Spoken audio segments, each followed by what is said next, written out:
اللہ والصلاۃ والسلام علی رسول اللہ اما بعد۔ محترم سامعین کرام، آج کا ہمارا درس نماز جنازہ کی چند بڑی غلطیوں سے متعلق ہے، کیونکہ ہم نماز جنازہ تو پڑھتے ہیں لیکن ہم اس میں ایسی غلطیاں کر دیتے ہیں جس کی وجہ سے ہم نماز جنازہ کے مخصوص ثواب سے محروم ہو جاتے ہیں۔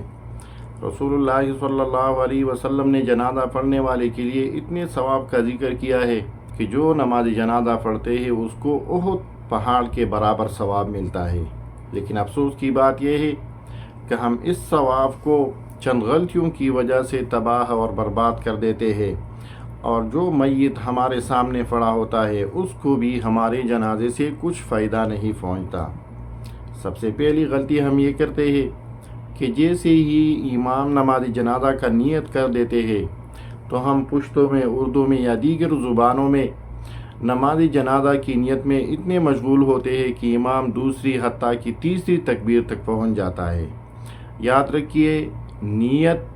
دل کے ارادے کو کہتے ہیں، تو جب آپ نماز جنازہ کے لیے حاضر ہوئے تو یہ عربی، اردو، پشتو والے الفاظوں کو چھوڑو، بس فوراً تکبیر تحریمہ کر کے اللہ اکبر کہہ کر نیت باندھ لے۔ دوسری غلطی جو ہم کرتے ہیں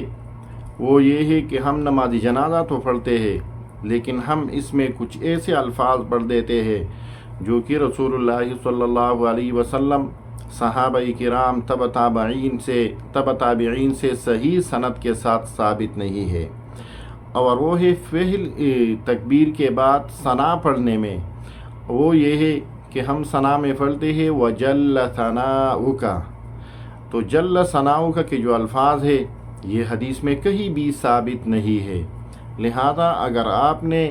جنازہ پڑھنا ہے تو ثنا پڑھ لے، ثنا کے ساتھ سورۃ الفاتحہ بھی پڑھ لے۔ اور یہ بھی ہم نے ایک اختلافی مسئلہ بنایا ہوا ہے کہ نماز جنازہ میں سورہ فاتحہ پڑھنی چاہیے کہ نہیں۔ یاد رکھیے، سورہ فاتحہ ثنا کے طور پر پڑھنا تمام مسلمانوں کے نیز جائز بلکہ اولا ہے، لہذا ثنا بھی پڑھ لے، سورہ فاتحہ بھی پڑھ لے، لیکن وَجَلَّ ثَنَاؤُكَ کے جو الفاظ ہیں یہ کہیں بھی صحیح حدیث سے ثابت نہیں ہے۔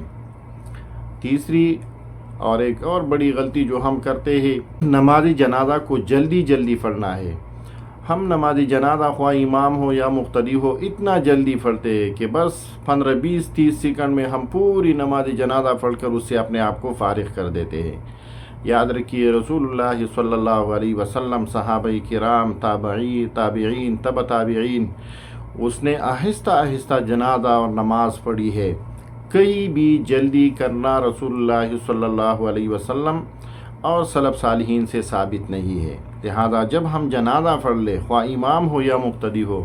تو ہمیں آہستہ آہستہ جنازہ اور دیگر نمازوں کو پڑھنا چاہیے۔ ایک اور بڑی غلطی جو ہم کر دیتے ہیں نماز جنازہ میں، وہ درود شریف سے متعلق ہے۔ یاد رکھیے، صحیح حدیث میں رسول اللہ صلی اللہ علیہ وسلم، صحابہ کرام سے جو درود ثابت ہے وہ ہے درود ابراہیمی، جس کو ہم نماز میں پڑھ دیتے ہیں۔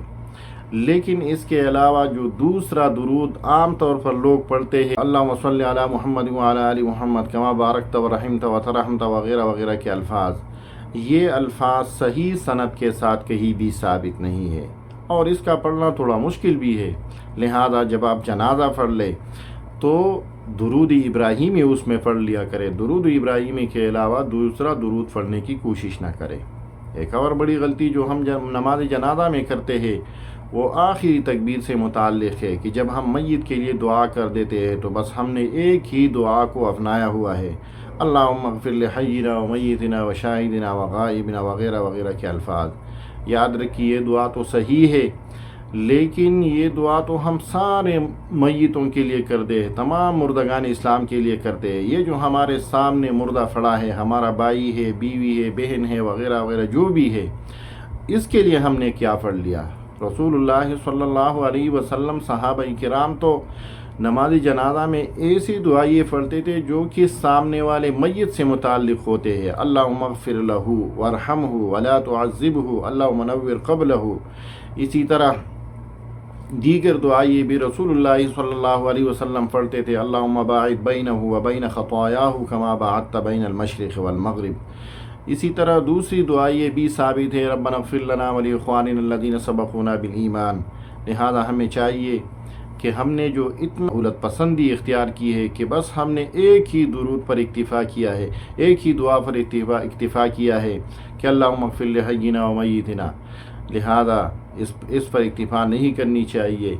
ہمیں دوسری دعاؤں کو بھی یاد کرنا چاہیے، خاص کر ائمہ حضرات کو وہ تمام دعائیں یاد کرنی چاہیے جو رسول اللہ صلی اللہ علیہ وسلم مختلف مقامات پر نماز جنازہ میں پڑھتے تھے۔ لہذا اگر ہم اسی طرح نماز جنازہ پڑھ لیں تو انشاءاللہ یہ ہمارے لیے بھی باعث سے اجر و ثواب ہوگا اور اس میں میت کے لیے بھی فائدہ ہوگا۔